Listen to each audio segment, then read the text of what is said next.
Amados, mais uma vez, eu saúdo a todos com a paz do Senhor Jesus.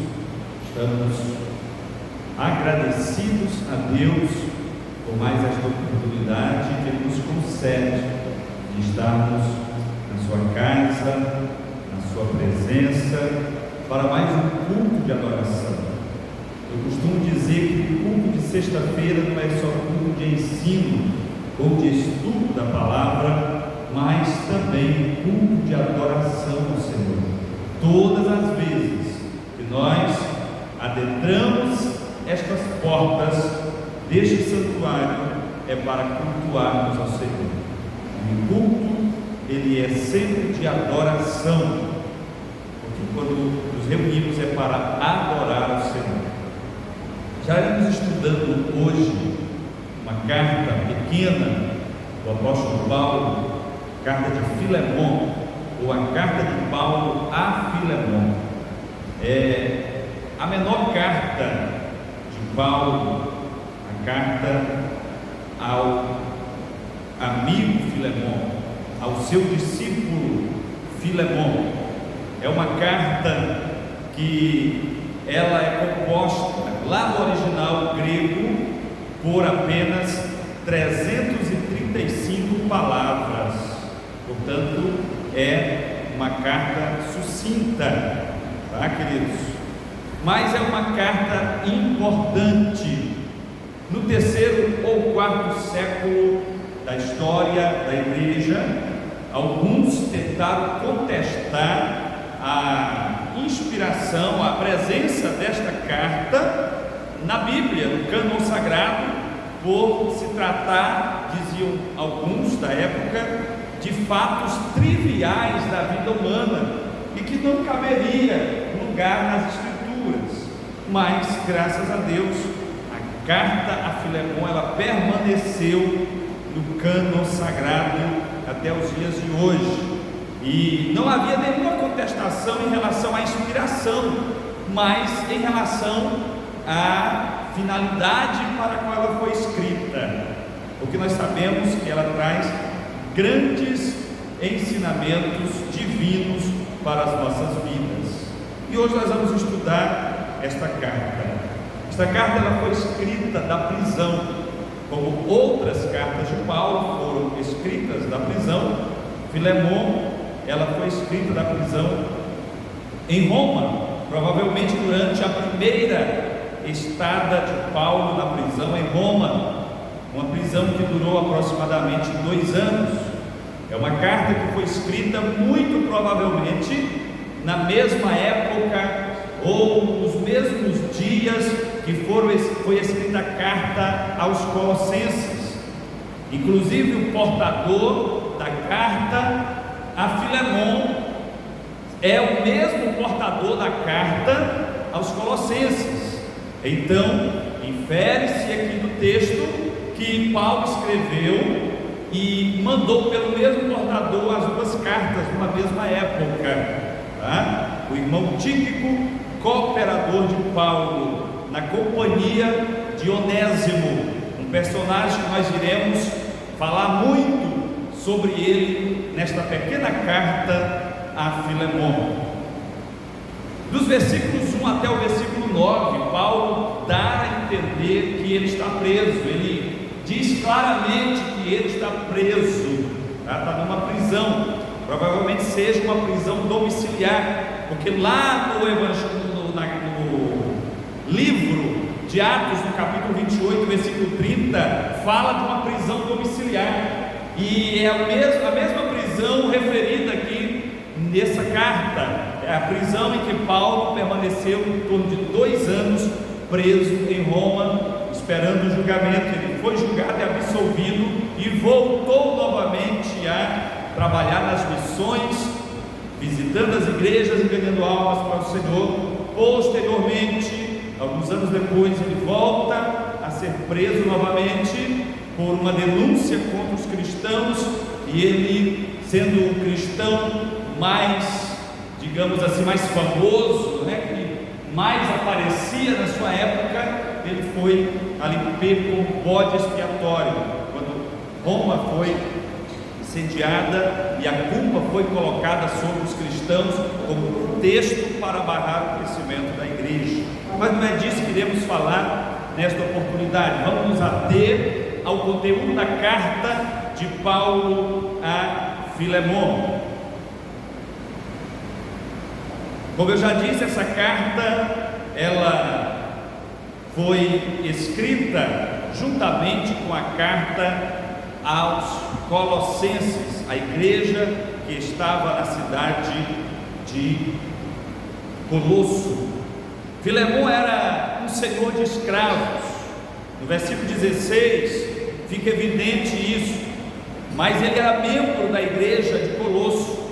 Onésimo era um escravo de Filemon que fugira para Roma. Ali teve contato com Paulo, que o levou a Cristo e desenvolveu ali uma forte relação, um forte relacionamento com Paulo, e passou então a ser um auxiliar de Paulo. Paulo deixa isso claro nos versículos 9 ao 13. No entanto, Paulo, sendo um grande conhecedor das leis romanas e tendo temor de Deus no seu coração, não podia deter consigo um escravo que era propriedade de outra pessoa sem o seu consentimento.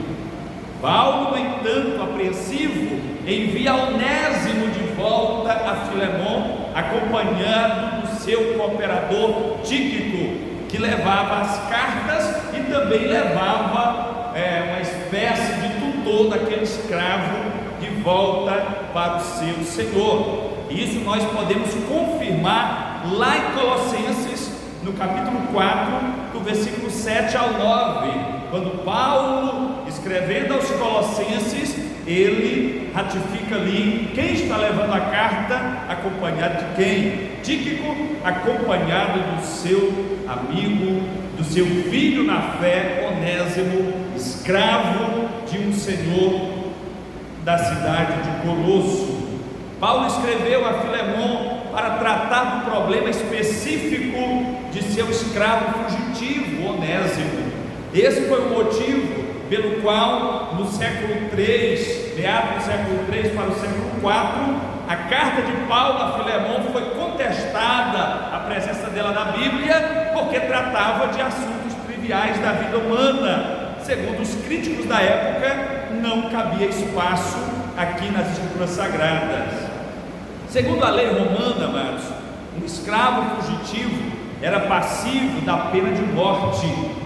Então Paulo, ele conhecia a lei romana, ele sabia quão grande perigo estava sofrendo o seu mais novo filho na fé e obreiro agora, chamado Onésimo, porque era escravo. Certamente Paulo conheceu lá na casa do seu Senhor, em Colosso, quando ele evangelizou e ganhou Filemon para Jesus, sendo Filemon um homem de posses, um empreendedor, um homem de negócios. Ele tinha ali na sua propriedade alguns escravos. Certamente nessa época Onésimo conheceu a Paulo, só que passando o tempo, certamente Onésimo cometeu algum pecado contra o seu Senhor e saiu fugindo, provavelmente dando algum prejuízo para o seu Senhor, porque na carta fica inferido aqui que Onésimo tinha uma dívida com o seu Senhor. Se o escravo não era assalariado, então dá-se a entender que quando Onésimo fugiu, ele saiu levando algum pertence da casa do seu Senhor. Então, Paulo sabia do risco que Onésimo estava correndo, porque se ele fosse encontrado pelo seu Senhor, ele poderia ser, receber a pena de morte, ele poderia ser condenado à morte se ele fosse encontrado. Essa era a lei romana. Um soldado fugitivo, ele recebia a pena de morte, porque ele havia traído o seu Senhor. Mas Paulo, ele intercede junto a Filemon em favor de Onésimo e pede que graciosamente o receba de volta, como irmão crente e como companheiro de Paulo agora, com o mesmo amor com que acolheria o próprio apóstolo. Paulo agora vai apelar aqui para os ensinamentos cristãos que Paulo havia ensinado para Onésimo e como ele fazia para as igrejas por onde ele passava. Aleluia! Ele também tratou de discipular Onésimo, né? Eu disse Onésimo, mas Filemon, né? Quando ele ganhou a Filemon. E quando ele ganhou a Onésimo, certamente ele também tratou de discipular, de ensinar os preceitos e ensinar o quanto Onésimo tinha errado, mas que Jesus era capaz de perdoar, aleluia, e que Paulo também estava acreditando na crença do seu Senhor, e mandou-o de volta para o seu Senhor com esta carta de recomendação. E na carta Paulo diz: eu conheço o teu coração, a tua fé, eu sei que você vai fazer muito mais do que aquilo que eu estou pedindo, pelo amor de Cristo que habita no teu coração, pela demonstração da tua fé, como você já tem demonstrado entre as igrejas. Filemon era uma pessoa de posses e não era uma pessoa avarenta. Paulo deixa claro aqui que Filemon ajudava as igrejas tinham conhecido a fé de Filemon através de quê? Como é que a gente conhece a fé de alguém? Através das obras. Então Filemon era um empresário abençoador. Ah, pastor, mas ele era detentor de escravos. Era a lei da época, era o regime da época. E Filemon, ele não era crente desde o berço, ele foi ganhado por Paulo para Jesus. Provavelmente durante a primeira viagem missionária. E eu vou tratar deste assunto da escravidão um pouquinho mais à frente. Paulo, ele faz um apelo formidável a Filemon. E ele aborda pelo menos 4 pontos deste apelo. O primeiro ponto é que ele roga a Filemon, como irmão na fé, para receber de volta o seu escravo, não mais como um escravo, mas como um irmão em Cristo. Isso lá nos versículos 15 e 16 você pode confirmar. Paulo agora apela para o amor de Cristo que operava na vida, no coração do Filemon, daquele homem de Deus. Segundo ponto, num trocadilho no grego, Paulo chama a atenção para o fato de que Onésimo, cujo nome significa útil, né, era anteriormente inútil. O nome de Onésimo no grego significa útil, uma pessoa útil. E Paulo, nos versículos 10 a 12, ele faz esse trocadilho, né? Parece assim um pouco para quebrar o gelo.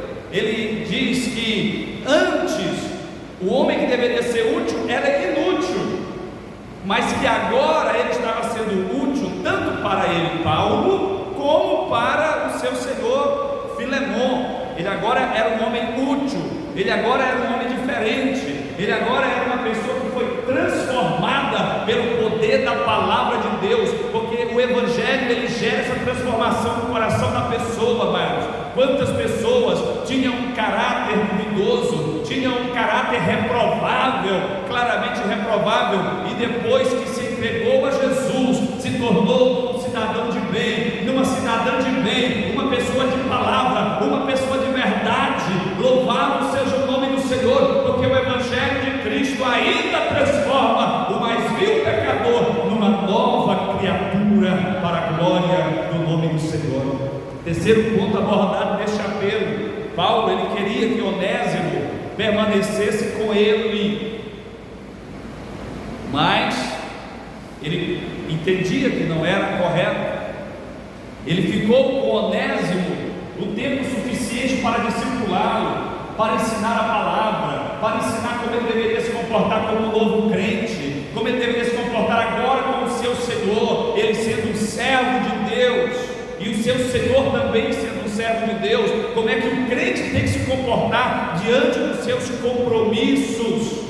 Então ele ficou com Onésimo o suficiente para levar Onésimo ao amadurecimento espiritual. Enquanto ele percebeu que Onésimo já tinha maturidade espiritual, que Onésimo já tinha se tornado um obreiro, um auxiliar, um diácono ali servindo a Paulo na prisão, ele entendeu que Onésimo já tinha maturidade para encarar o seu novo estágio de vida espiritual em Cristo. E então ele manda de volta Onésimo para o seu Senhor nos versículos 13 e 14. Ele preferiu enviar ao seu legítimo Senhor. Quarto ponto deste apelo: Paulo se oferece para pagar a dívida, queridos, que este devia. A dívida que fica inferido aqui no texto que Onésimo devia para Filemon. Ele diz: bote isso na minha conta. E Paulo também deixa claro, ele relembra para Filemon que Filemon devia a sua própria vida a ele, Paulo. Ou seja, coloque a dívida do escravo na minha conta, porque eu tenho mais crédito com você do que você imagina. A tua vida se deve a mim.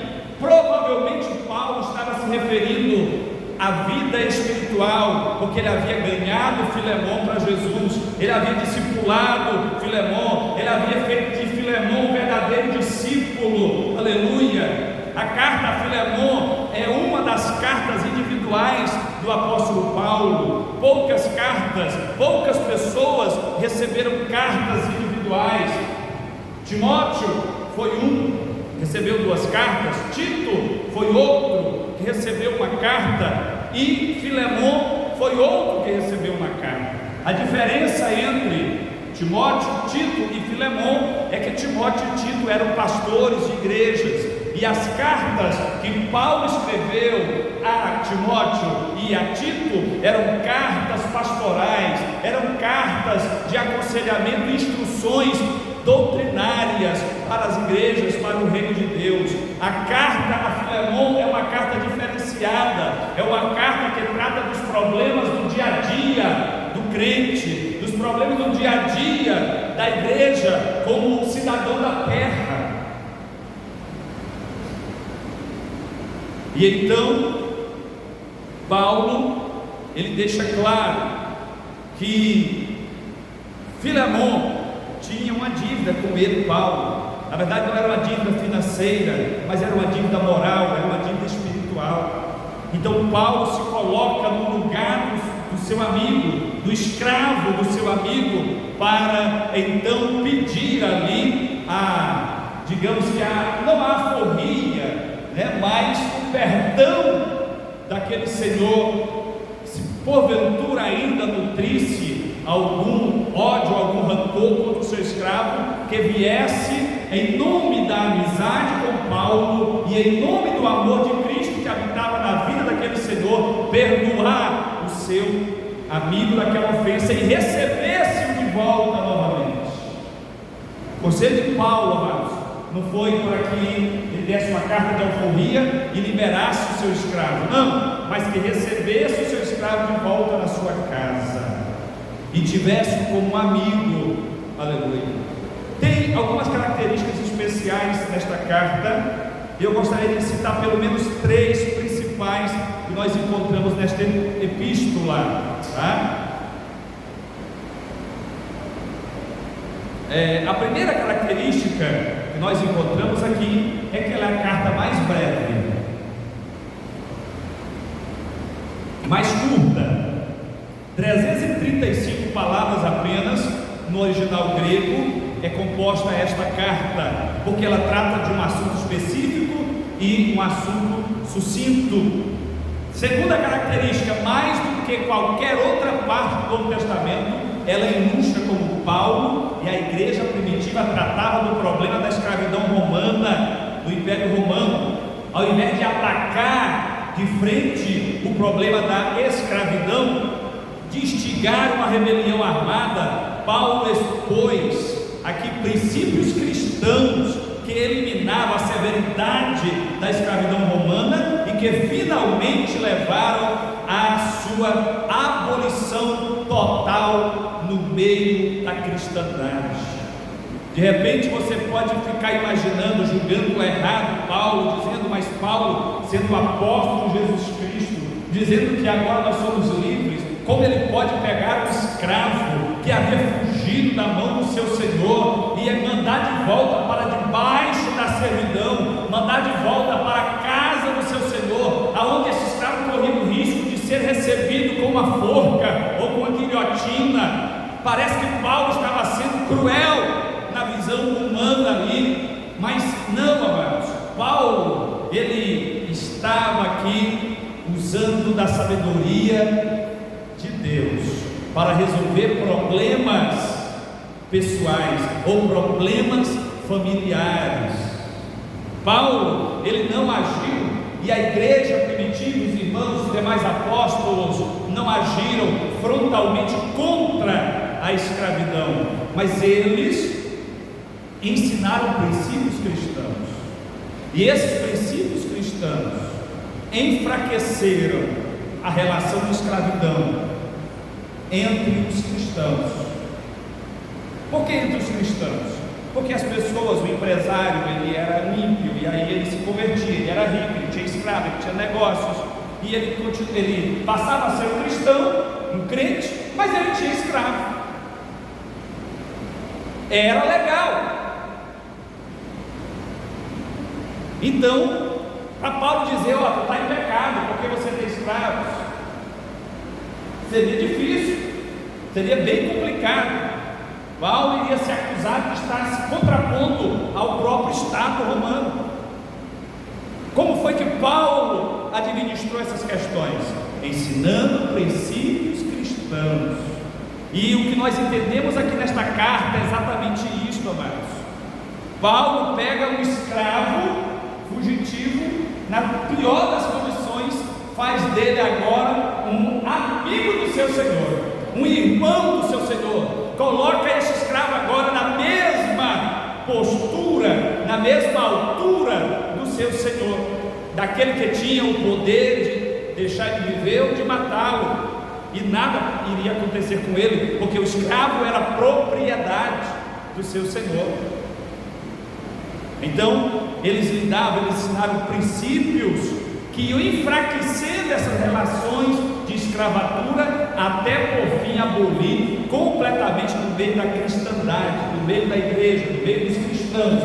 Os irmãos iam amadurecendo espiritualmente na palavra, iam entendendo que escravizar pessoas não era a vontade de Deus, não glorificava a Deus. E então eles foram sendo trabalhados gradualmente, e isso foi se resolvendo até acabar completamente no meio da igreja. Terceira característica, Paulo aqui oferece na carta, a carta em si oferece um vislumbre incomparável da natureza íntima do apóstolo, pois esse se identificou como um escravo ao ponto de o chamar de o meu coração. Paulo se identificou tanto com Onésimo. Onésimo foi tão útil para Paulo, que lá no versículo número 12, Paulo recomenda a Filemon para receber a Onésimo na sua casa ou na sua vida novamente, como se estivesse recebendo o coração de Paulo, como se estivesse recebendo o próprio Paulo. Veja como Paulo se identifica com as pessoas. Aleluia! Isso é uma característica cristã. Por isso Paulo ousou a dizer: sede meus imitadores como eu sou de Cristo. Porque Paulo, ele tanto se identificava com Filemon, o empresário de escravos, como ele se identificava com um escravo. Ele descia à altura de um escravo, a ponto de amar este escravo como a si mesmo, a ponto de colocar a sua própria vida no lugar de um escravo, amados. É uma lição que o cristianismo nos ensina, é uma lição que nós aprendemos nesta carta, tá? Qual a lição nós aprendemos? Nós vimos aqui 3 características, tá? A primeira característica é que a carta é breve. A segunda característica é que ela trata das relações de escravatura com uma sabedoria profunda aleluia, resolvendo problemas aparentemente solucionável. E a terceira característica é que ela oferece um vislumbre da intimidade do coração daquele homem de Deus. Nós conseguimos ver, além das palavras de Paulo, através das atitudes dele, o quanto ele era um homem humilde, o quanto ele amava as pessoas, o quanto ele estava disposto a se colocar no lugar das pessoas. E a grande lição que nós aprendemos aqui é que quando as pessoas se unem a Cristo, preste bem atenção nessa lição, independente da sua classe social, independente do seu poderio econômico, se é grande, se é pequeno, se não tem nada, se é um escravo, nós somos igualados, nós nos tornamos irmãos. É irmã Rita, é irmão João, é irmã Neide Salles, é irmão Rosinaldo, todos somos irmãos diante do Senhor, para a salvação em Jesus Cristo, diante da palavra de Deus, todos temos o mesmo nível, aleluia, somos colocados numa mesma métrica diante de Deus, não existe o melhor ou o pior, não existe o mais sabido ou menos sabido, todos têm o mesmo valor diante de Deus, seja o Senhor, seja o escravo, aleluia, todos têm o mesmo valor diante do Senhor, somos igualados no reino de Deus. O tema central desta epístola é o perdão, queridos. Nela nós podemos perceber a sabedoria do apóstolo Paulo, sua ternura e a sua sensibilidade. Esta epístola nos mostra como nós devemos aplicar o ensino do Evangelho em nossos problemas cotidianos. Todo dia nós podemos praticar o Evangelho, nós temos oportunidade de praticar o Evangelho através dos nossos problemas cotidianos. Como você tem lidado com os seus problemas? Como você tem lidado com os desafios que têm se levantado diante de ti? Com serenidade de um crente ou com desespero de quem não tem em quem esperar ou buscar? Porque tem muitas pessoas que desesperam diante de um problema, diante de um obstáculo, diante de uma perda, diante de uma ameaça, diante de um ataque do adversário. Mas a palavra de Deus, através dessa carta de Paulo a Filemon, nos deixa claro que todos os dias nós temos oportunidade de aplicar os princípios cristãos no cotidiano da nossa vida. Foi isso que Paulo fez aqui, amados, para resolver um problema, eu não diria familiar, tá? Mas não deixa de passar por a questão familiar, mas o problema de uma família, o problema de uma pessoa, não só um problema financeiro, mas um problema de relacionamento. Como Paulo teve a habilidade para lidar com essa situação. Isso é uma prova de que na vida nós temos oportunidade de aplicar o conhecimento do Evangelho em nossos problemas cotidianos. Paulo, ele seguiu o exemplo de Cristo, amados, e agiu como um mediador em favor de Onésimo, a ponto de se colocar em lugar ali daquele homem, daquele escravo, assumindo a sua dívida, assumindo ali a responsabilidade da vida daquele escravo. Claro que Paulo já conhecia o coração de Filemon.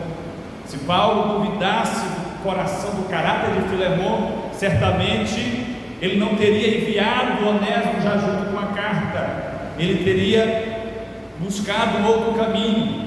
Mas Paulo tinha convicção, porque Filemon tinha sido um excelente discípulo, e não só na presença de Paulo, mas Paulo deixa claro que as notícias que ele recebia de Filemon era que a igreja conhecia a fé de Filemon através das obras, sendo Filemon um homem próspero, abençoava as igrejas daquela região.